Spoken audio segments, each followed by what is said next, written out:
right, I think I'm going to just get us started. Thank you for all of you who have been joining and continue to enter your information in the chat.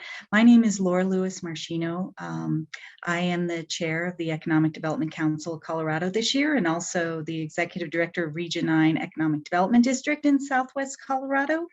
If you could humor me, I have a couple housekeeping tips and some announcements. You have all been muted on this webinar for recording purposes, and we do encourage you to ask any questions through the chat, and we will try to monitor them and answer them as we can. If you have any questions after this webinar, please send them to EDCC's administrator, Bobby, and we will be putting her email address in the chat. And you'll also see that a poll question came up, so we can let you know what area of Colorado we are all from today. So continuing on, we'll be recording today's session, and that will be available in the next week or so to everybody who signed up to attend. And we'll also post it on EDCC's website, which is edcconline.org.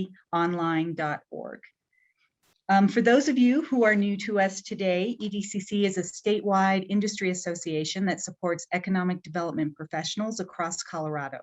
We connect our communities, our members, and our partners with high-quality education opportunities, trusted resources, and we advocate for sound policies and programs that support a vibrant economy and enhance quality of life. Our EDCC members come from a variety of settings. We are rural and urban, public and private sector, for-profit and nonprofit, and include individual communities, counties, regions, government, chambers of commerce, universities, and private industry.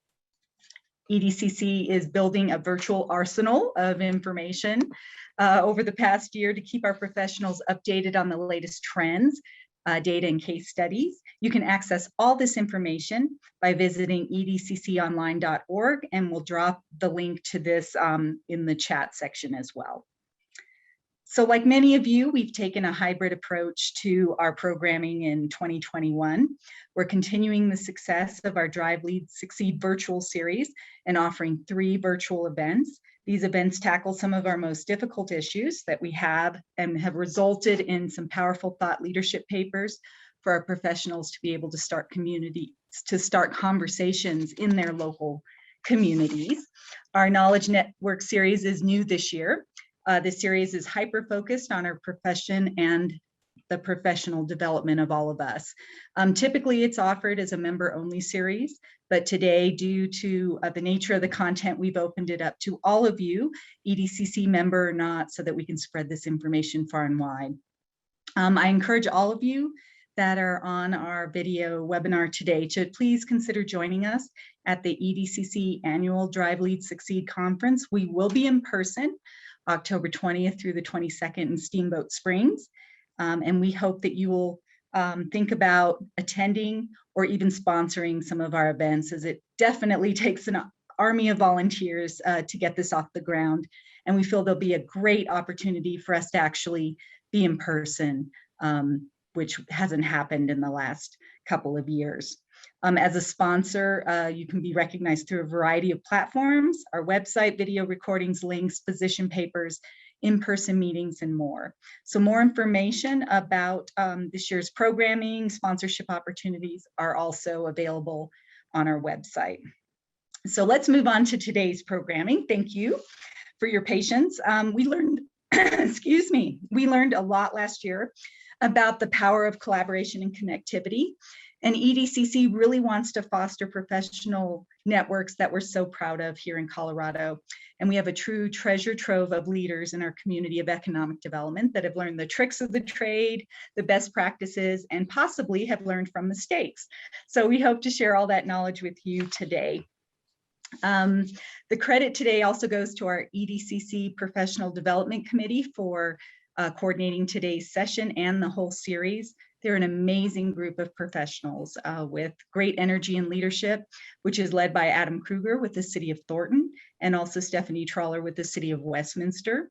If you are an EDC member and are interested in getting more involved in this committee, please contact us and let us know, and their information will also be in the chat. And I also would like to thank Stephanie and her team in the City of Westminster for sponsoring today's network series. So finally, I want to turn the table over to our moderator, Mark Dettenreeder, who is a 25-year resident of Colorado. Mark graduated from Regis University with a master's in business administration and an emphasis in operation management. Mark has served his community at the local, regional, and state level, from governor-appointed commissions to numerous boards of directors. In January of 2021, he completed his second term as a Teller County Commissioner, and he now continues his work in county government as the Economic Development Manager for Elbert County. Mark is new to EDCC in his short time as a member. He's already become involved in our Professional Development Committee, and we have rewarded him with his tenure as moderator for today's session. So without further ado, Mark, thank you so much. Thanks, Laura. Really appreciate it. Appreciate the kind introduction. Good morning, everyone. I'm really pleased to serve as your moderator today for this session. EDCC has partnered with our state and federal partners to bring you really a one-of-a-kind informational session today. And it's on the federal and state stimulus funding opportunities. There's a lot of money out there to assist communities. And to give you a few examples that will apply to today's discussion, there's $228 million in economic recovery stimulus that came down to the Colorado Office of Economic Development and International Trade, OEDIT. That was set aside by the state legislature earlier this year. $60 million has been allocated to the Colorado Workforce Development Council, that's the CWDC, and the Department of Local Affairs, DOLA. They recently received $96 million in ARPA funding. And then finally, the Economic Development Administration, EDA, has another $3 billion. I know for me, it's really been a challenge to make sense of it all and what truly applies to my community. It's that the where, the what, and the how to tap into these dollars. Today, we have an esteemed panel of speakers. They're going to help us with this. Our guest panel will highlight all of the funding programs that are being administered within their respective agencies. They're also going to detail the timelines and the deadlines with respect to these grant programs, and then suggest ways that your community can maximize these funding resources. So each organization today will have about 20 minutes to present their respective material, and that will include time for questions. So this is all about powering your community's comeback. So let's get right into it. Our first speaker today, actually we have two of them. They both come from the Office of Economic Development and International Trade, OEDIT. First, Pat Myers. He's the Executive Director and Chief Economic Recovery Officer for the Colorado Office of Economic Development and International Trade. Pat has served as Governor Hickenlooper's Chief of Staff from 2017 to 2019, and recently served Governor Polis as the Constrained Medical Supply Team Leader for Colorado's COVID Innovation Response Team, and led that team to obtaining PPE and other medical supplies for the state. We also have Jeff Kraft. He's the Director of Business, Funding, and Incentives for the Colorado Office of Economic Development and International Trade. Jeff has been with the office since 2013, and Jeff oversees the capital, the incentive, and tax credit programs, and aligning those tools with OEDIT strategies to provide support for sister divisions at OEDIT and other state agencies. Pat and Jeff, welcome, and thanks for taking time out of your busy schedules to present to our attendees today. Thanks, Mark. Hopefully my sound is working okay. I think we're good. Okay, next slide. Great.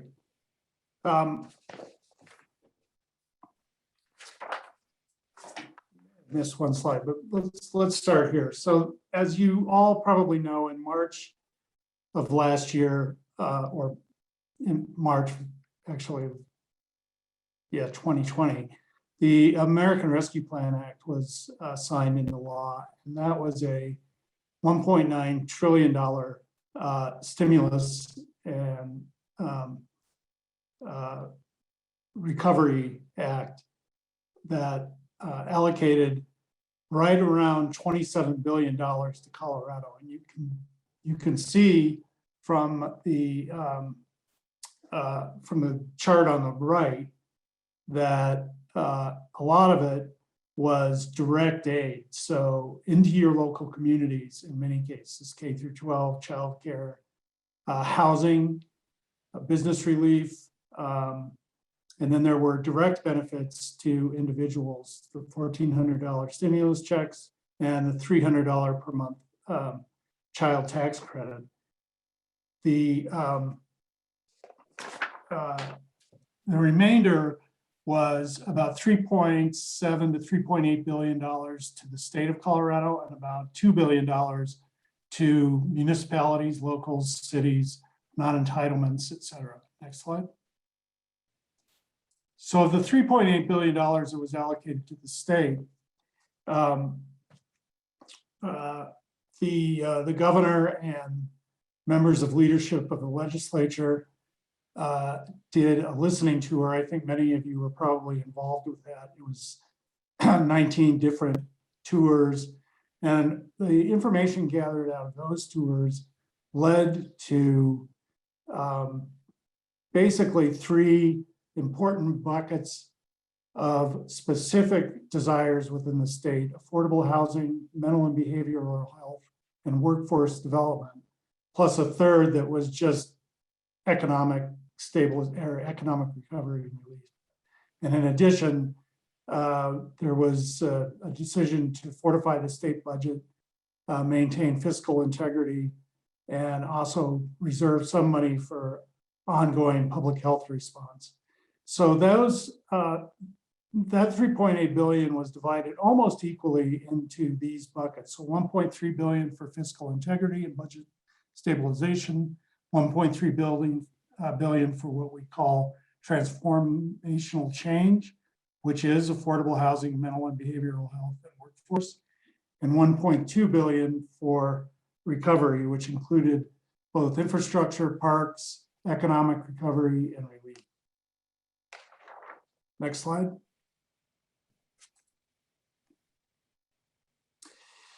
So then we began working on, if you will, programming that money. And the starting point is, what does ARPA allow?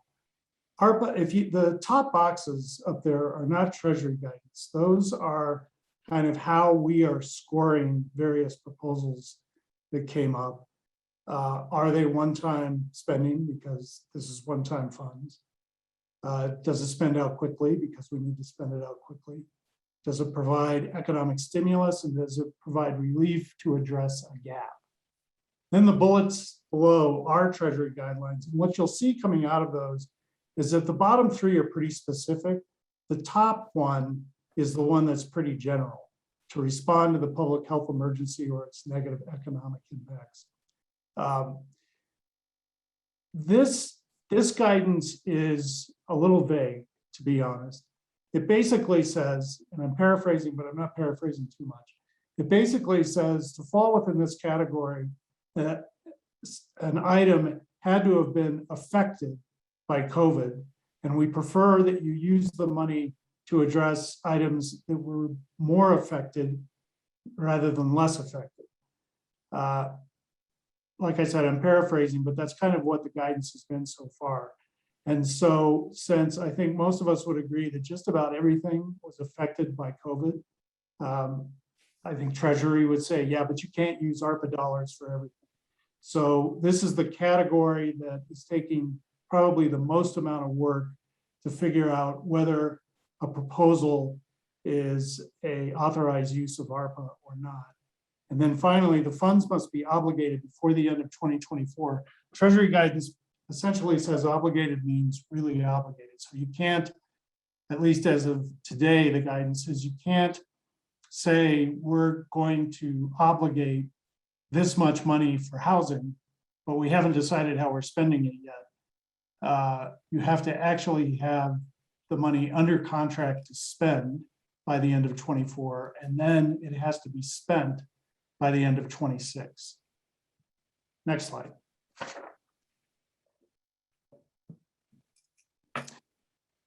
So we spent or programmed, appropriated about half of the 3.8 billion in this fiscal year. And we did that through a series of using these buckets as the starting point, and then working with leadership and with the JBC and outside groups to come up with spending for this year in the various categories. The remaining roughly half, about 1.63 billion, is appropriated into cash funds that are then going to be spent next year. And the way that we in the legislature are approaching that is through an interim committee process. And I want to talk about the committees a little bit. So there are 4 committees, as it says here. 2 of them work very similar, 2 of them not so much. First of all, just high level, we have about 697 million for recovery to spend next year, 95 million for workforce, 450 million for behavioral health, 400 million for housing.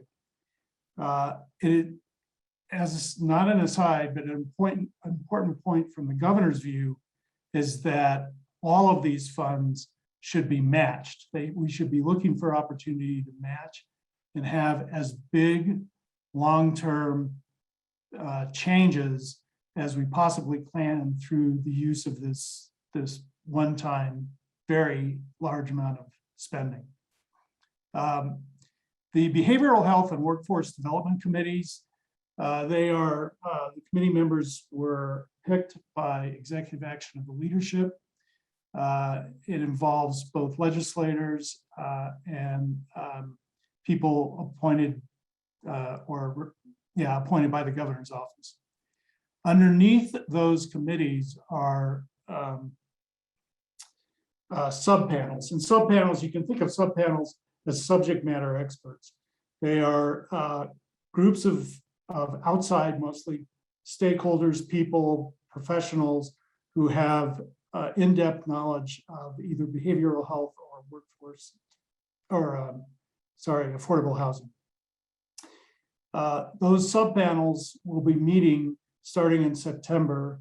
Their goal is to come up with recommendations to the committees by probably November, with the committee goal to come up with recommendations to the JBC and the governor by December, early January. They do not have, none of these committees have bill writing authority, and their recommendations are not binding, but hopefully informative of how best to spend the money. Real quickly, the workforce development is run by CCHE. CCHE appointed a task force, largely made up of either workforce groups or education groups, higher ed groups, or community college. The task forces have appointed 3 working groups. 2 of the working groups will meet in September. They have different things that they're working on. One is working on student success, the other on workforce development. And then the third working group will start meeting in November. They're working on aligned systems and policies, bringing together a lot of the work of the first 2, again, with the goal to be bringing recommendations up to the task force and up through to the JBC and governor by late December. Next slide, please. Economic recovery is a little bit different. It also has a committee. That committee is also appointed by leadership and the governor. I will sit on that committee, and the other appointees, I believe, will be appointed tomorrow. Underneath that committee, however, they are calling it a subpanel, but it's really a group of economists that will make up an economic council. The job of that council will be to monitor and report on both the state and national economy over the course of the fall. What's working, what's not, how could we best spend the recovery dollars to fill the gaps? How are the dollars that we appropriated for this year working, and how does that inform what we ought to be doing for next year? They will provide a report up to the committee There'll be an opportunity for public comment on that report. There'll be a final report again, late December, early January. And again, going to the JBC and the governor. All of this with the goal of legislation running hopefully fairly early in the term. Sometimes that works and sometimes it takes a little while. But to program the remaining $1.6 billion of ARPA funds. Next slide.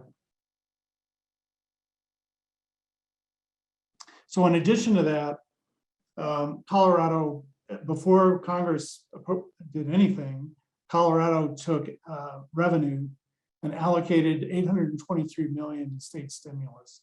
Jeff's going to talk about some specific programs, but just outlined here, there was $89 million for small business, $400 million for infrastructure, $107 for families, including affordable housing. Next slide. $122 million for rural and $101 million for workforce. Next slide. So I'm going to turn it over to Jeff now. Great, thank you so much, Pat. And it's wonderful to see so many great friends and colleagues here on the call today. I'm not going to go through all the bullets in this slide because we'll have slides that talk about them individually. But what this makes me think about this slide is think of OEDIT as a portfolio, across divisions and across programs. And so we focus on promoting economic vitality and job growth throughout Colorado. And we're doing everything from supporting economic development partners, but also different industries and sectors. There are programs that in our portfolio that target rural and urban communities, and some target both. And there's definitely a focus on small businesses, small business access to capital, and equity, diversity, inclusion is a theme you'll see in a lot of our programs. These are all state-funded programs. So unlike the dollars that Pat was predominantly talking about in the last presentation, these are state dollars, although there also are some ARPA dollars going to OEDIT as well. And we'll talk about that in a couple instances, but we'll move on to the next slide here. So first of all, I want to thank EDCC, who's a partner in deploying this program with us and administering this program. So we really appreciate their collaboration. This is a grant program for all of you, for economic development organizations. It has launched and is taking applications. It's focused on economic development organizations that suffered financial losses that were not compensated through other means during COVID, to make sure that you guys are able to help do your job and support your communities in Colorado. So, and I do see a question, so I'm gonna try and answer some of these as they come in. The type of match that the state of Colorado is looking for, I think the key thing is, and Pat was alluding to this, for the ARPA dollars, as we allocate the ARPA dollars, we're really looking for multiple different types of matching funds. They're federal dollars, right? So maybe there's a way to leverage other federal dollars. In some cases there may be, but really private, philanthropic, state, local dollars. The governor is trying to maximize the impact of these sort of one-time flow of funds. So think of all different types of matching dollars that can contribute to a specific project. So that's I say think broadly about match. But this particular program, active right now, supporting economic development organizations, hopefully will help some of you rehire, revitalize, institute new programming, and figure out how to take advantage of all of these other programs. So we'll move on from there. And obviously you can see on all of these slides, notice the format shows you how to find out more information if you want to follow up, because this will obviously just be a really quick taste of what these programs are like, and you'll want to dig into the details in more depth. Our creative industries division is running this community revitalization program that's open for sort of public serving entities and even some for-profit organizations. And it's really trying to incentivize revitalization of core community centers through development of mixed use projects. It's focused on creative districts, historic districts, main streets, and the projects have to obviously have a public benefit to them. And we think that through mixed use revitalization, hopefully we can provide, ongoing facilities for artists and nonprofits and community benefit, and also housing, affordable and workforce housing. This program has $65 million, which is a huge amount of money. And we're partnering with the Department of Local Affairs in implementing this program. And the applications are ongoing. There's a pre-application process that has already started. So this is a great way, if you've got that building downtown that you need some capital and need some philanthropic capital to help restore it. This can be combined with other things like historic preservation tax credits and other tools to build out a capital stack for an important, getting that important building put back to a highest and best use in your core community locations. And I know they're looking at projects throughout the whole state, urban, rural, Main Street areas. So really exciting program. We'll go to the next slide. And you'll kind of see the portfolio unwind of different sectors and different geographies as we talk through here.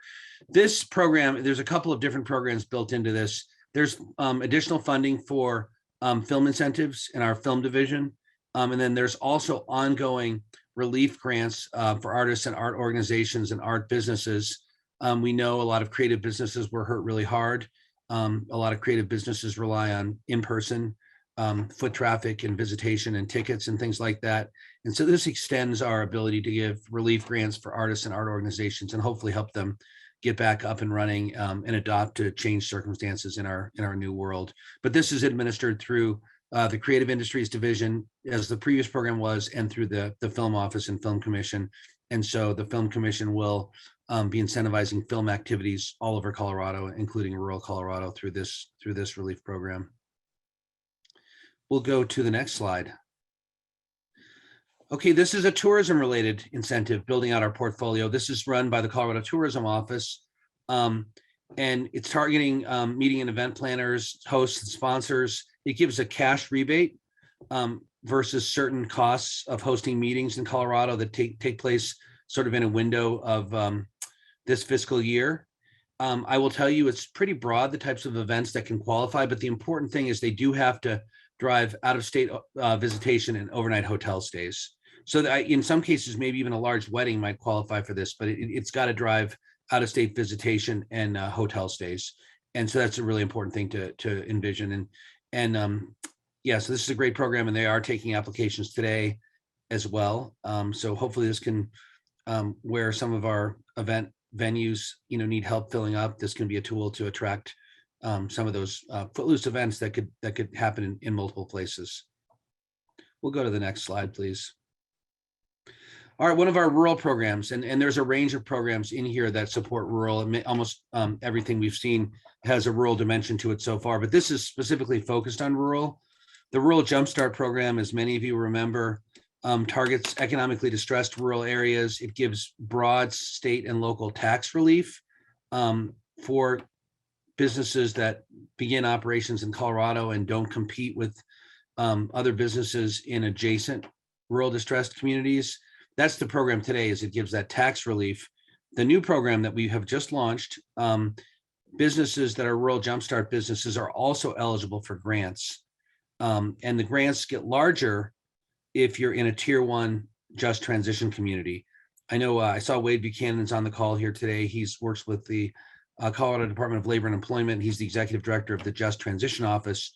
OEDIT and Just Transition are working really closely together, and a lot of OEDIT programs will give bigger benefits for entities that are located in just transition communities, places like the west end of Montrose, Moffat County and Craig, and parts of the Yampa Valley, Logan County and Pueblo are some of those tier 1 just transition communities. But this program, in addition to those tax benefits I mentioned earlier, can give grants of $20,000 for establishing a new division or a new company that's part of the Rural Jumpstart program, and that those grants can be used for sort of working capital purposes, and also follow-on grants, cash grants per net new hire, per the definition of the Jumpstart program. This is a really exciting program. It makes the Jumpstart incredibly beneficial and lucrative, even if you don't have a lot of taxes that you get waived. Go to our website and confirm if your rural community is in a just transition area. And basically, if you get approved for a rural Jumpstart area, and if you get approved for rural Jumpstart, you're eligible for these grants without further application. There's just a contracting and expense reimbursement process. So we're really excited about that. All the rural economic developers that are participating in Rural Jumpstart, we encourage you to use this and leverage this to attract and retain businesses. And if you're in a distressed rural community that hasn't applied for Jumpstart yet, we would really like to see you applying for those programs. Thank you. Let's go to the next slide. Okay, the Small Business Accelerated Growth Program. This is one of our key technical assistance enhancements that's being offered. It's a $3 million program for small businesses below 20 employees, and it will offer a very intensive curriculum aimed at supporting businesses to grow. And if you go through this program, there at the end, there will be some grants available to businesses that complete the technical assistance curriculum. This will be run by our small business development centers and coordinated with the Minority Business Office through Glenn Plagen's business support team. And you can see our website link there. You can sign up for a newsletter. The program hasn't been launched and we're not taking applications yet, but it's going to operate over the next couple of fiscal years. And they'll be taking businesses from all over Colorado. And really the goal is to help take a solid, strong business to the next level and to drive employment and growth and vitality. And I think small businesses are a key theme in the post-COVID period.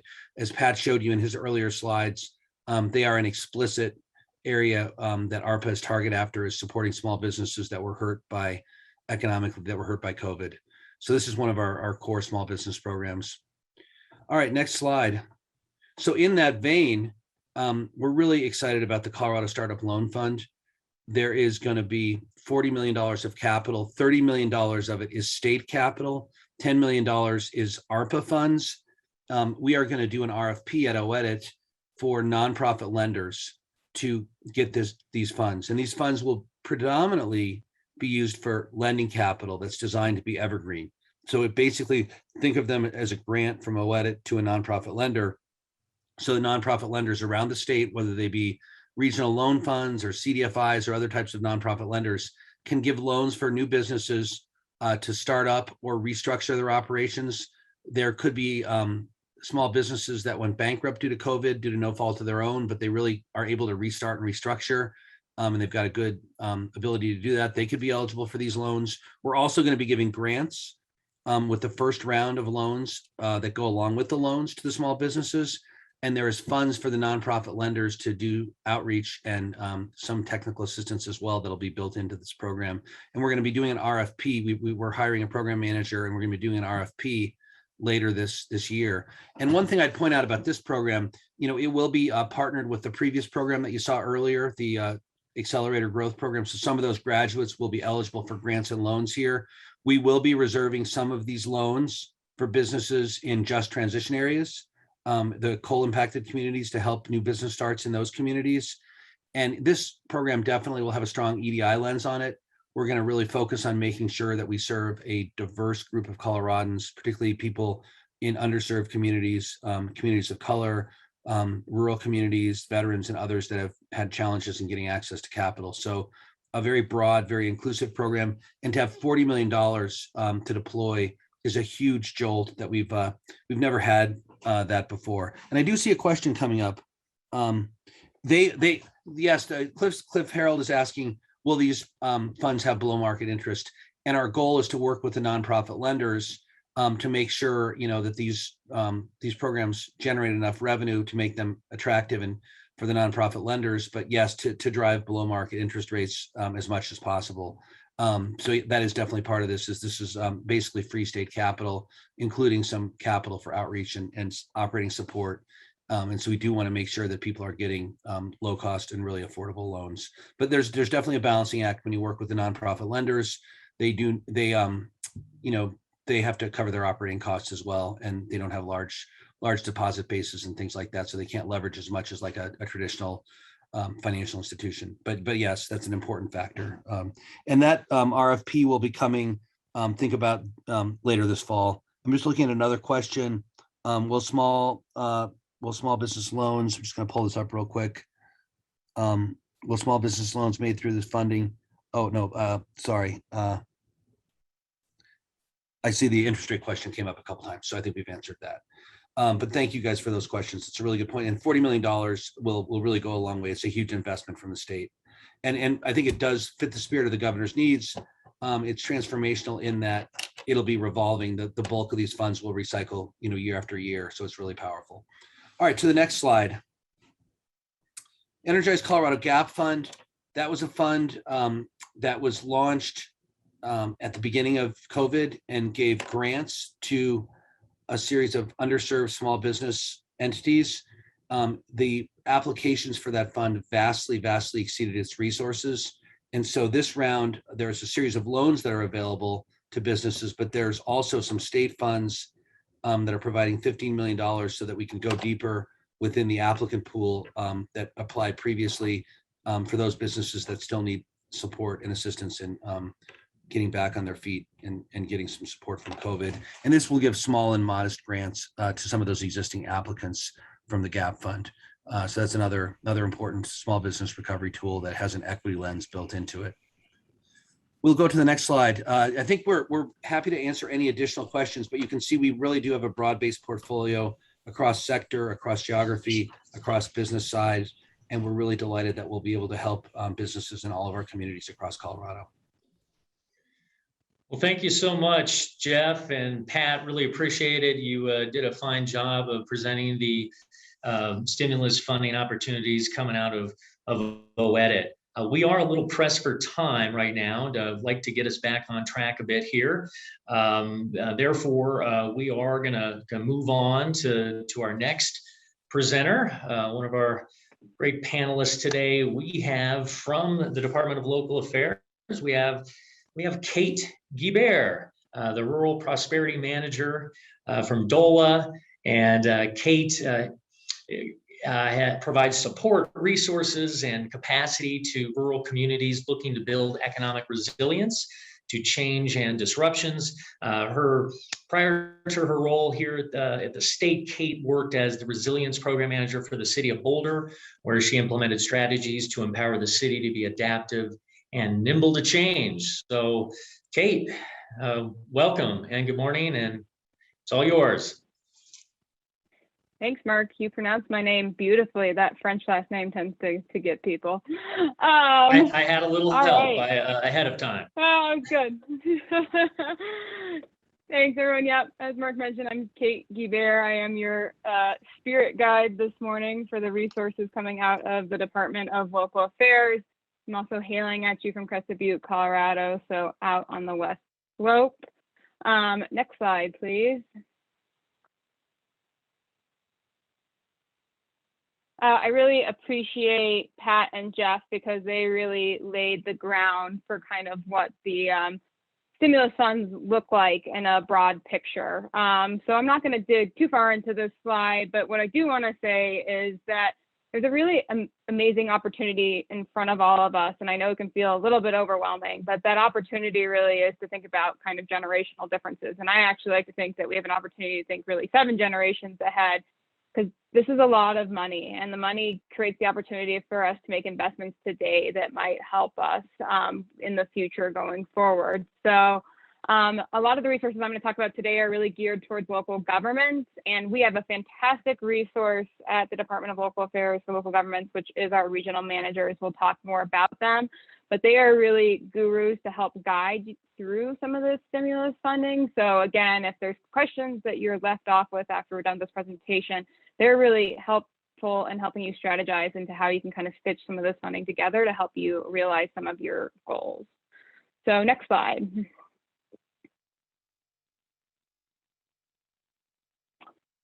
So just for a quick lay of the land, and we're going to dig into a few of these in detail for some of the funding opportunities within DOLA. I'm going to dig into the housing bill here in a minute. Obviously, housing is top of mind and critical for economic development. I think we all know that we need to preserve our communities, the things that make them interesting and unique, and also that we need places for workforce to live in order to create that kind of community preservation. It's just the foundation probably for economic development in a lot of our communities, and I know it's a crisis in many of them right now. So we do have some funding in that realm, and we're going to talk more about that. I'm not going to talk about the next 2 in detail, but you can find more information, and I'll drop these links in the chat when I'm done here. But DOLA has received more money for both our Renew and our broadband programs. Renew is all about renewable energy additions onto infrastructure projects. And then we know broadband, very important. The Renew grant deadline actually came up in June, but I believe they're accepting grants on a rolling basis. And that goes for the broadband program as well. READY, which I should have defined this acronym here, is the Rural Economic Development Initiative. I'm going to dig into this one in the slides coming up because we're about to open up a new cycle on this. The Economic Recovery Roadmaps process is a program, and this is really a technical assistance and planning program that is well underway right now. We have 169 communities participating in this program. It's all about COVID recovery and recognizing that new opportunities have emerged when we think about the future of our economies, and a lot has changed. And so how do we take advantage of those and really think again about kind of the next 10, 20, 30 years in our communities and the direction of our economies and how we recover. And this roadmap program, if you're not a participant in it currently, we really hope to share some of the lessons coming out of this. It's a huge peer learning opportunity so that there will be, again, shareable practice coming out of it. Just Transitions, Wade, I know you're on the phone. This is not our fund, but there is funding in the Just Transitions office. We're a partner in this fund. And again, it was mentioned, this is really geared towards those already designated tier 1 communities. And I know they're still working to define what that funding is going to look like. But again, designated for specific communities are transitioning away from coal. And then the community and downtown revitalization piece, we have a Main Street Facade grants program. Again, I'm only going to dig into this one very briefly because the deadline for this program has closed, but there is an opportunity to still apply on a rolling basis if it's a part of a big package that you have envisioned, is what I've been told by our Main Street office. So next slide.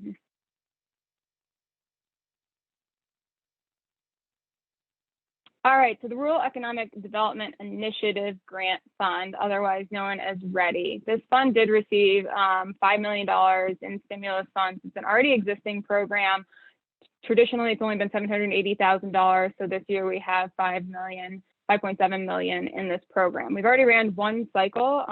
So there is $2.5 million remaining that is going to be available in a cycle that we are about to open here on August 30th. But the intent of this program is to support communities in creating jobs locally and build resilient and diversified economies. And this is a flexible fund. We'll talk a little bit more about it here in the next slide.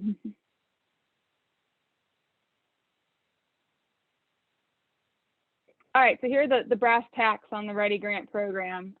It is opening, as I mentioned, August 30th and going to close October 1st. We have a relatively approachable application. We are trying not to make this onerous on all of you. The funding that came into READY, again, is that actually state stimulus funds, so it's a little bit more flexible too. So we're going to have $2.5 million available in this cycle, a max award of $430,000. There is about a year and a half to spend the funds at this point by the time you're under contract. So we're looking at June 30th, 2023 for those funds to be spent, and we'll be making awards in November of 2021. An important note of who is eligible for READY is that it really has to be a local government that's the lead applicant, and it has to be a rural local government. And that definition is a county with a population of less than 50,000 or a municipality with a population of less than 25,000. But the local government can pass money through to a partner organization, and that's probably where a lot of you would come into play. So those can be intergovernmental agencies, housing authorities, economic development organizations, nonprofits, private employers, tribes. So a number of you on the phone probably exist in some of those buckets. So it's a worthy conversation with your local government if you think you meet some of the following criteria. Next slide.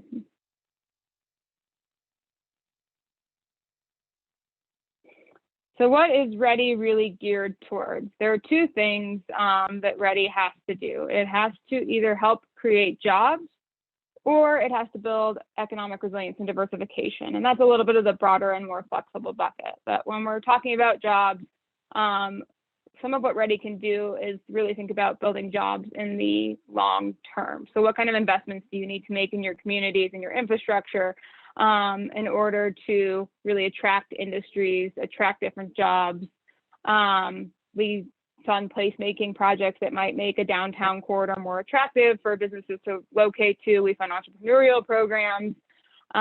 We also fund planning projects. And if it's a plan, the only thing that we ask is that you have to have a strong implementation element. We don't want to plan with a list of, 100 things you want to do. We want a plan that has 10 things that you know you can do and how you're going to do them. Ready is also unique in that it can fund staff capacity. This is very popular, of course, but it is very specific in how we can fund that. It has to be economic development staff capacity and tied to very specific outcomes, timelines, projects. It cannot fund existing staff. And if it does fund staffing positions, they have to, you have to have some kind of sustainability plan within your organization. And we really want these to be funded in local governments in this case. I'm just seeing a quick question here on match. Yes, match is required. This is one in which we ask you to work with your local, with your regional manager. 20% is the minimum. Higher match makes the projects more competitive. And again, your regional manager is a good guide for helping you think about sources of match and what percentage match you can come with to be competitive. Next slide.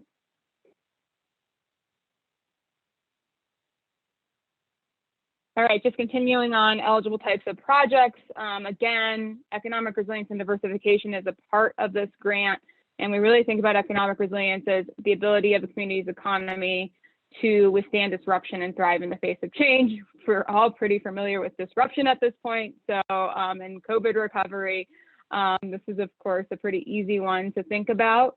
But we really want projects that are kind of creative and take the long-term view, that might be addressing any kind of disruption. Again, obviously COVID being a big one, but that could also be industry transitions, that you're losing industries, that you face natural disasters that are impacting your economies. So you can think about that transition broadly. And this bucket really helps us think about some of the kind of ecosystems that exist around our economies. So like access to childcare, access to affordable housing, infrastructure. Again, those have to be tied to kind of workforce and economic development, but that kind of gives us the ability to look at a wide range of projects within this.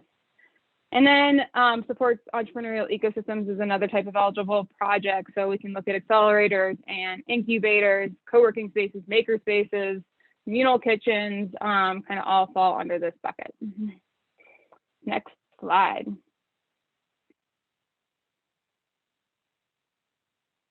All right, and then so again, I will drop the links to all of these programs in the chat after I'm done here so you can access more information on them. But moving on to the DOLA's affordable housing funding mechanism. This is House Bill 1271. I know this is one that many of you are going to be interested in. So next slide.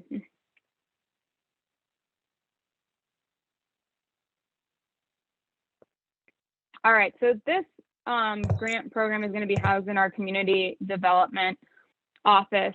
So here's the intent of the legislation, and that is to incentivize municipalities and counties to remove land use and regulatory barriers like zoning, and to add local incentives to developing affordable housing projects. So it provides funding and resources to local governments. So again, note local governments, and to remove the barriers and try to think about how we can kind of streamline and remove the barriers to affordable housing projects. So next slide.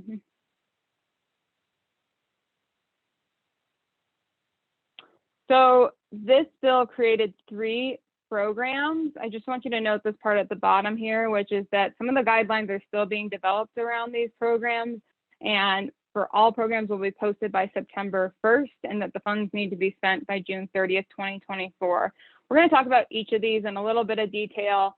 The first bucket is really kind of the infrastructure bucket. So this is a big one.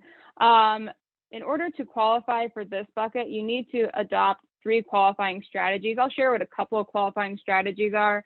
Again, there's going to be way more information provided on this. And again, I'll drop that link in the chat as well. But that kind of brings you to this next phase, which is the planning grant phase. And that's thinking about if you don't have 3 adopted strategies, you're probably better poised for this phase, which is to think about what are some of the strategies that you can adopt, model land use codes, to help you, again, tackle the affordable housing challenge in your community. And then down to this last bucket, there's just going to be a housing toolkit that our Department of Housing is creating to provide technical assistance to help kind of guide you through some of the best practices in affordable housing. All right, next slide.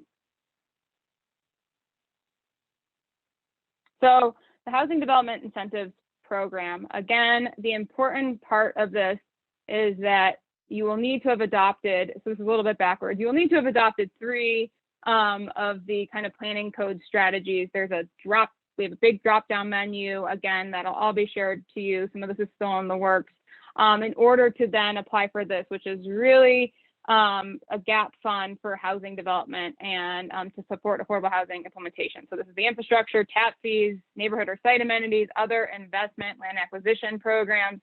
This is really the big infrastructure implementation piece of this bill. And again, you have to adopt 3 qualifying strategies, which are essentially our best practice kind of land use codes. The planning grant program is kind of the step below this, which is if you don't have those land use codes in place, this really helps fund the development of model land use codes. There's 6.8 million in this bucket. The first applications for this round of note are already open, I believe, and they're due September 20th, and then it'll be rolling beyond that. This is really going to help you think about what are some good strategies in order to more effectively deploy affordable housing in your communities. Next slide. So that is our quick overview. Again, I know a lot of you are going to be interested in this piece. So there is more in-depth webinars coming up on this, the first one being tomorrow and the next one being September 3rd. I highly encourage all of you to attend these if you are interested in learning in detail about these programs. Next slide.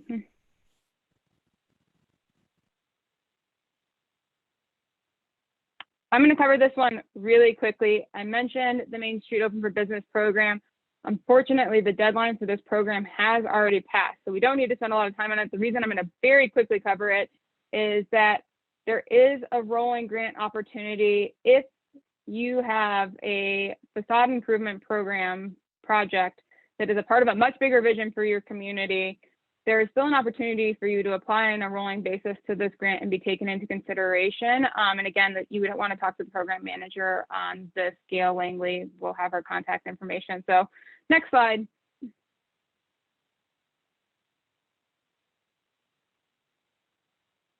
So $6.7 million program. This is really, again, about energy efficiency and or aesthetics of downtown commercial buildings, so facade improvement programs.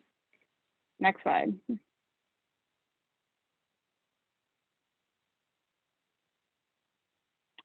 Once again, the eligible entities are municipal, counties, and councils of government that then can sub-grant out to contractors to actually do some of the kind of facade improvement work. Next slide. All right, as mentioned, again, the first deadline has come to pass. But again, if you have a really big program or vision that you think that this program might help move forward, I have still been told that you're encouraged to apply and still have maybe the opportunity to be competitive. And again, it's just worth maybe reaching out to the program manager of this one to see if you might fit within that. All right, next slide. And again, some of the eligible expenses, we won't dig too much into those in terms of the facade improvements. All right, next slide. Okay, here is all of your contacts. Again, if you're a local government, always start with your DOLA regional managers. They are fantastic. Again, not only will they tell you where the resources are, but they might help you strategize as to where you might want to be focusing your time and energy, which I know is really hard in this space. I am your contact for the READY program. These contacts will all be dropped in again to the chat, and I know this is going to get sent around so you can have these contacts. I see the question in the chat about the definition of affordable housing. I am forgetting in this bill what the AMI definition is, but I can get that and share that back out to EDCC. Kate, fine work, ma'am. Appreciate it. Excellent material. Getting us back on track here. Yeah, thank you so much. I know I'm kind of dropping the ball here as moderator, so I appreciate the assistance. Okay, fantastic. One of our next partners from the CW DC, that's the Colorado Workforce Development Council. We have Lee Wheeler Berliner. Lee is the director of the Colorado Workforce Development Council office. Lee has been with the CWDC for 4 years. He previously worked as an independent consultant for profit and nonprofit entities, as well as holding senior leadership positions with Hunger Free Colorado and Colorado court-appointed special advocates. Lee, thank you so much for being with us today. Thanks so much, Mark. It's a pleasure to be with you all this morning. And I'm excited about how all these opportunities really weave together, because there's critical needs and supports now for communities and for businesses. And I'll share some of the details on the stimulus funding that is a little more geared towards individuals and ensuring that citizens and residents throughout the state of Colorado have the skills necessary to step up and enter into those in-demand occupations that are desperately needed to keep our economies humming. So if you'll go ahead to the next slide, there were a variety of bills that were passed in the 2021 legislative session, and 1264 was focused on individuals in development of skills, and that money is right into our workforce centers. There was additional dollars for the SNAP Employment and Training Program. The Colorado Opportunity Scholarship Initiative received a few different pools of money to support degree completion in a few different nuanced ways. And then there's money and support for a new tutoring corps to really enhance our education base throughout the state of Colorado. You can go ahead to the next slide, Kat. As we think about the implementation of these funds, I just want to take a moment to talk about why these matter. These initiatives are critically important because we know that those individuals who have been most impacted by the pandemic are the ones who have had the least amount of formal education or training. When we look at our economic situation right now and our recovery rates, we've only recovered less than 80% of the jobs that were lost in March and April of 2020 at this particular point in time. And so there are a variety of factors that are really creating stress within our labor markets. We had a skilled worker shortage prior to the onset of the pandemic. As we're coming out of it, we continue to see a skilled worker shortage in specific industries. So we know we need to provide the right training on the right timeline to get people prepared as quickly as possible. So ultimately, these initiatives are about how we prepare individuals. The next slide references our Colorado Talent Pipeline Report. And this is a reminder, as we think about implementation of these initiatives, we want to start with data. We always look to our Talent Pipeline Report to understand exactly what the demand side of the equation tells us from business and industry. And we also use that to understand how our supply side is keeping up. And so the strategies in that pipeline report are things that we can build upon as we invest these new and additional dollars. And ultimately, I want to mention the aspect of job quality. As we think about what our labor force needs, what opportunities for individuals we need to help create and support, we want that to be done in a way that promotes equity, that all Coloradans have equitable access to these opportunities, and that the jobs that people are pursuing have various elements of quality within them. And so our team has recently released a job quality framework that in some ways mimics some economic development principles and talks about how communities can attract employers that have high quality jobs and how employers can create jobs of good quality by pulling on a variety of different levers. So that's a little bit of a side, but another resource that is available. If you go ahead to the next slide. This is a quick overview of the funding coming in to support upskilling, reskilling, and next skilling workers under House Bill 21-1264. In total, this provides $75 million out to our system, $5 million for adult education, $10 million for career and technical education. And then we have $60 million coming through our office in 2 different specific initiatives. The $25 million for reskilling, upskilling, and next skilling is really about supporting individuals to obtain an industry recognized credential. And so the ultimate outcome is that we want to see 6,000 Coloradans get that short-term credential, something that takes less than a year for them to complete, and get them connected to employment from there. We have money going through our workforce centers, as well as out to community-based organizations. And we are going to have an outreach and marketing campaign that will get kicked off just next week. So as you see information in your community about the Ready to Rise campaign, that is directly tying back to all these initiatives I'm talking about today.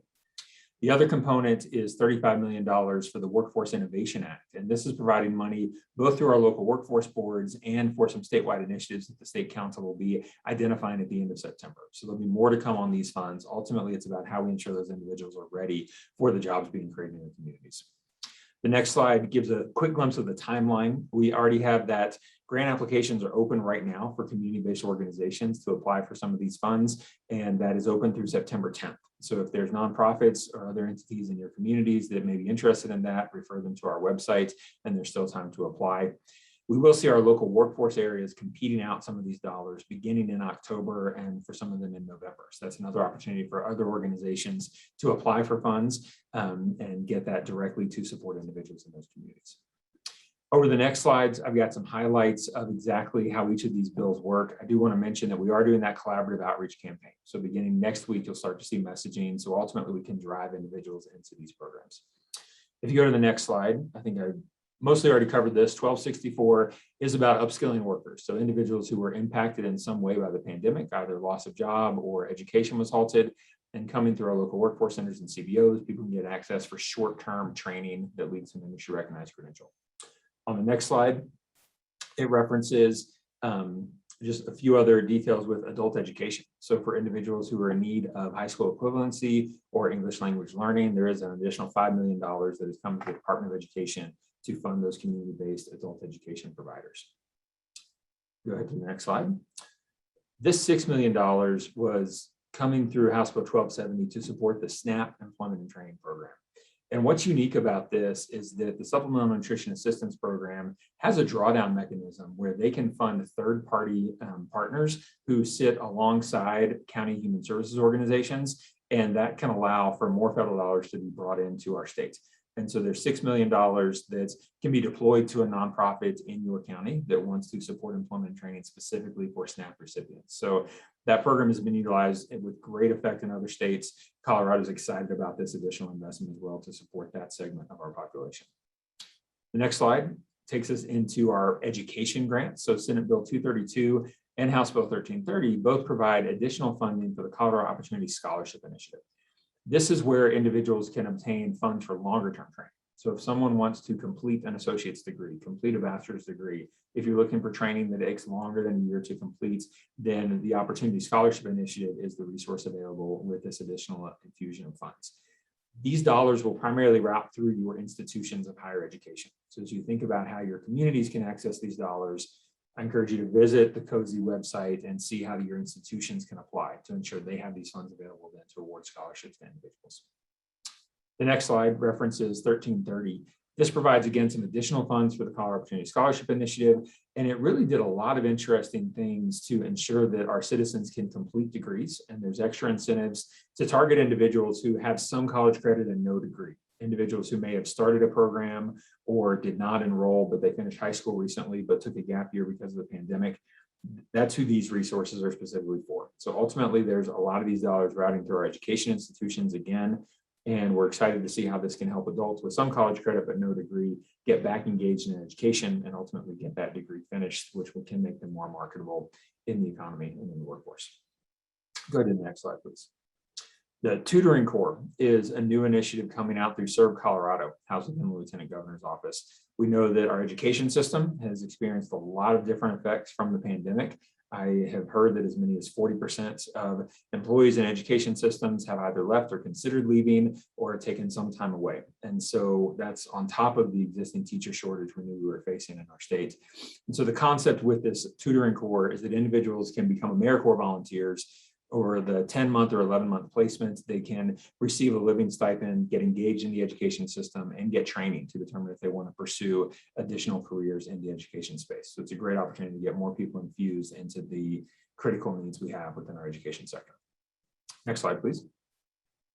So as you think about some of the takeaways for your local communities, we want you to know that these opportunities and these funds are available, again, primarily through your local workforce centers. So connect in with your local workforce centers to understand how those boards are thinking about the use of these dollars, how they will be competing out these funds, because there is $17.5 million that will be competed out locally to other nonprofit organizations and government entities as well. And ultimately, it's about building skills. So as you're having conversations with potential employers who may want to expand into another community, and they ask that question as to whether or not the talent exists that they need within your specific county or within your labor shed, let them know that we have these resources available to ensure that talent can be trained. And a lot of these resources can go directly to employers as well for employer-based training. So it's a great way to ensure that companies can develop their talent as we're moving forward. Again, be on the lookout for that outreach campaign coming at the end of the month. And I'm happy to answer any follow-up questions. You'll see links to our website in the slide deck, and I can put them in the chat box as well. And there's additional information online. Mark, with that, I'll kick it back to you. Thanks, Lee. You're on fire. Nice work. Appreciate it. And all the work that you're doing at CWDC and all those folks on the council. Thanks for their work. Keep the questions coming in the chat. Appreciate everyone in attendance for doing that to keep things moving along. Thanks again, Lee. Our next agency is from the federal level. It's the Economic Development Administration. We have Trent Thompson in the house today. Trent has a vast experience working in the government administration, also very skilled in international relations, non-governmental organizations, humanitarian assistance, policy analysis, and diplomacy. Trent, how are you today? Thank you very much. Appreciate it. I want to make sure we do have time. Are we planning to do Q&A as well before around maybe 11:20 or so? Yes, if time permits, we will certainly do that. And again, any questions that folks have, just put it in the chat and we can do it as we roll. And then if there's a little time at the end, we can open it up as well. Thank you. Sounds good. Okay, well, I will be fast because I'm normally fast. So, but Lee, we're gonna be competing for how fast we can be, because that was awesome. And I'm hoping that we're gonna be able to partner potentially on some of our programs. But real quick, my name is Trent Thompson. I'm the Economic Development Representative for Colorado and for Utah. But right now we're just focusing on Colorado. And as much as we are pressed for time, I think this is very apropos. And since Laura likes to start off sometimes with jokes to help warm everyone up, I'm gonna talk about a little bit of a philosopher's beam. We've been getting a lot of knowledge right now, a ton of knowledge, for lack of using curse words in front of that ton of. What we want to do is translate that knowledge of information and all the good work the state is doing and how EDA is going to be able to support both your communities as well as state priorities. We need to translate that into wisdom. So what is knowledge? Knowledge is knowing tomatoes are fruit and not vegetables. But wisdom is knowing not to put tomatoes in a fruit salad. However, at the end of this conversation, we're all going to want to be philosophers, because what philosophers do is they argue whether a Bloody Mary is considered a smoothie. And I think we're all going to need some Bloody Marys by the end of this meeting. So, and I think it's also apropos to talk about knowledge based on the knowledge networking group that we have here today. So I'm going to go through the first 5 slides pretty quickly. And if there's anything you get out of my presentation, it's this, I hope. My job is to help translate the knowledge that I'm going to give you about EDA programs right now and about American Rescue Plan Act. But my job is to help you translate that into wisdom. So figuring out what of these programs, and we get into these 6 different funding mechanisms, are right for your community and right for your community's programs and projects and economic development priorities. That's my job, to help you figure that out. So know that there's this presentation today, but I'm not going anywhere anytime soon. So please do reach out when that happens. So we'll move on to the next slide. Okay, so the only takeaway I want to show here is what our EDA is broken up into regions, and we're part of the Denver Regional Office, 10 states. I mentioned that because I'm going to talk about the Denver Regional Office when we get into the meat of the discussion. So big takeaway here is that the Denver Regional Offices includes Colorado and 9 other states, all the ones in yellow. Next slide. Okay, the big takeaway here is that EDA has investment priorities. If you want to learn more about those investment priorities, the link is provided on that slide. And I do know that folks are going to be receiving these slides in one way, shape, or form. So that will be available to you. Every administration changes the investment priorities. So these are relatively new as of this spring. And one thing I want to note that is a new one is equity. And it's something that's been discussed earlier. It's one of EDA's primary investment priorities. And it's working to help ensure that historically underserved communities, whether through persistent poverty counties, tribal nations, or minority groups, have access to these funds just as much as anyone else. And so equity is a strong component of all of our programs, as well as recovery and resilience, which is very apropos given the fact that we're trying to recover from and be more resilient from future pandemics, as well as the other ones listed here. But I will leave that for your own viewing through the link. Next slide, please. Okay, the only takeaway here, without having to read any of this, is that only public entities or nonprofits that have support of their locally elected municipality can apply for EDA funding and partner with EDA. So that's the big takeaway here. This is just a lot of text to say that. Next slide. All right, so EDA received $3 billion from the American Rescue Plan Act. And to put this into perspective, traditionally, EDA manages about $300 million of your tax dollars every year. But over the last few years, because of hurricanes, floods, wildfires, and national crises like the pandemic, our funding has steadily increased into the billions through stimulus bills. So while ARPA funding is a 10-fold increase to our annual budget, EDA has been hitting above our weight belt for a number of years now. That said, this is indeed a once-in-a-generation opportunity for economic development and for Colorado to fully recover from this pandemic. If there's ever a time to partner with EDA, it definitely is this year. These funds enable EDA to provide larger, more transformational investments, while also utilizing the greatest strength that I think that we have, which is flexibility in our funding mechanisms. And so we will be able to support community-led economic development now, just as we were able to pre-pandemic. As I mentioned before, there's going to be an emphasis on equity to directly benefit historically underserved communities, as well as to accelerate the recovery of the hardest hit areas and get Americans back to work. So when I get into these 6 funding programs, which will be the next slide, but don't move ahead yet, it may appear to be very complex and a bit overwhelming, and that's because it is. But there's a reason for this complexity. EDA is offering 6 different notice of funding programs, which are bulleted here, and each one can do something that the others cannot do. And so what I like to call that is the game changers. So as we get into the next slide, we'll talk about the game changers for each one of them. Next slide. Okay, so here is the what I'm calling the slide of complexity. I'm going to go from left to right. These are the 6 funding opportunities that are available. And where possible, as you can see in the highlighted yellow, I've added in the Colorado specific numbers or the Denver regional office, which means that they're competitive grants for all 10 of our states. So starting on the left, statewide planning. The takeaway here is that every state in the nation received an invitation for $1 million for statewide recovery planning purposes. That's something that every state's working through right now, as is Colorado, and we're working with the governor's office in OEDIT to move those funds forward. The other part of these funds are for research and understanding of EDA's programs and economic development and helping to understand what makes good economic development. So they're not focused on actually doing economic development programs, but they're focused on making sure that future economic development programs are done with evidence-based analysis. So it's not really anything unless you're looking at analysis of economic development to think about, and it's a national program. So the big takeaway here is just $1 million for Colorado in planning, statewide planning recovery purposes. The second one, Build Back Better Regional Challenge. This one is a big one. It houses 1/3 of the stimulus funding that's available to communities throughout the country. It's a national challenge, and I believe it's a true game changer in developing an economic cluster in a region.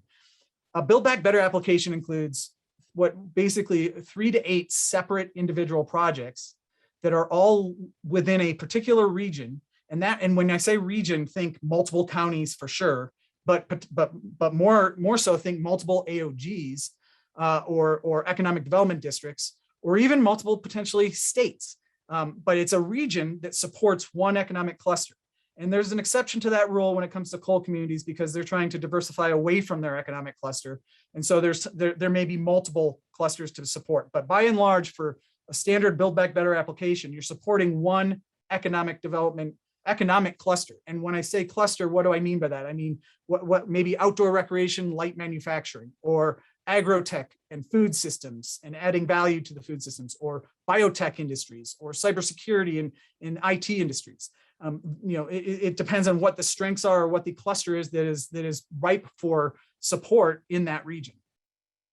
The game changer with this one, other than the fact that it is, it's already a game changer in that it's a 3 to 8 separate projects that are put together into one application, is that any one of those projects could be massive in funding compared to EDA perspective, because a typical EDA construction project is $3 to $6 million total. You could have a $15 million singular project as part of the 3 to 8 in this Build Back Better project, and that would be okay from EDA's perspective. That's okay to see that, and so that's where the game changer is. You can fund projects that we haven't been able to fund at that scale before. Something else to note is that $100 million, and this is nationally, $100 million has been cut out specifically for coal communities that have been affected by the downturn in the coal economy.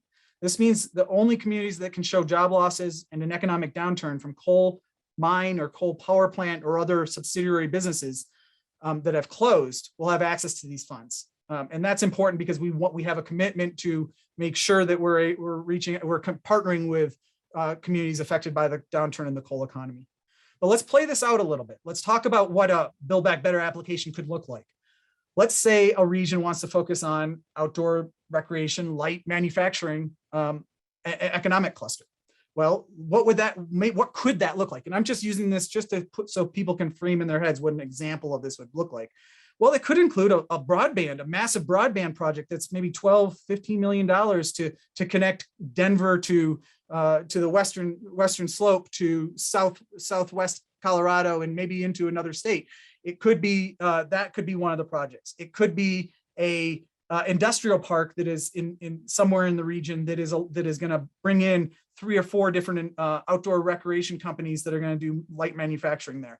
It could be a business incubator for outdoor recreation startups. And it could be a workforce development project that is focusing on manufacturing and outdoor recreation skill sets. So all those combined could be part of a Build Back Better application. And that's just one example. But here's where things get a little tough, because I recognize very much so how complex this is, and the timing is tough. This is a national program that has deadlines. 19 October is the first deadline for phase 1. And the good news is you only have to have a concept of what you want to do in phase 1. There's other good news too, in that when you apply for the concept phase in phase 1, you get $500,000, 100% matched, so no match required, $500,000 grant to conduct feasibility studies that may be 1 or 2 years long. It may not be 6 months, but to conduct some feasibility studies on that cluster, to look at the engineering requirements, the preliminary engineering reports, the environmental assessments that need to be done in order to accomplish those 3 to 8 projects, in order to put together the application for those 3 to 8 projects. The phase 1 funding cannot actually write the grants, but it can do the due diligence that's needed in the grants, like environmental reports and engineering assessments and estimates, so that you have a good estimate of what the actual construction project's going to be. That is a funding that is going to be made available to the applicants that win the phase 1 from November until March 15th, when their actual application is due. And that's when you have to have the 3 to 8 individual projects all combined, put into one, and then applied in March 15th. So that, I'm not going to go into any more detail because I need to move on, but that's the gist of Build Back Better, and it is something EDA has never done before. So this is new for all of us. The third one is travel and tourism and outdoor recreation. I'm going to speed things up a little bit because I realize it's 11:24. These funds are bifurcated. Like with planning grants with the state, there's been an invitation to the state for a non-competitive grant of $9 million for travel, tourism, and outdoor recreation programs. The difference between that non-competitive invitation to the state and the competitive funds, which is $19 million for our Denver regional office, is that those funds can be used for marketing if the state decides that's the way they want to go with those funds, or some of them can be used for marketing. Whereas the competitive funding for travel and tourism and outdoor recreation can be for more complicated projects like construction or other programs that are related to travel, tourism, and outdoor recreation. It can even be for diversification away from tourism and outdoor rec and travel, and if a region thinks they're focused too much in that area. So it can even be diversification away, but it also can be to help support that industry. The key game changer for this one is that there's things that we can do here that we can't do in other ones. We can do trail maintenance and trail development. We can do information centers and tourism centers in those areas. But the crux for those sorts of projects is they still are held to the requirement to be able to create jobs. All of our programs have a requirement that you have to show a direct correlation to job creation in your application. And so if you were to get that light manufacturing from outdoor recreation industrial park project competing against a travel and tourism center project, you're more likely going to see the outdoor rec light manufacturing one receive the funding before any information center, because there's an easier correlation to job creation with that one. I'm going to move on because I want to make sure to get through as many as possible. The indigenous communities economic adjustment assistance, real brief, that's our bread and butter. There is no game changer there. That's how EDA operates on a status quo level.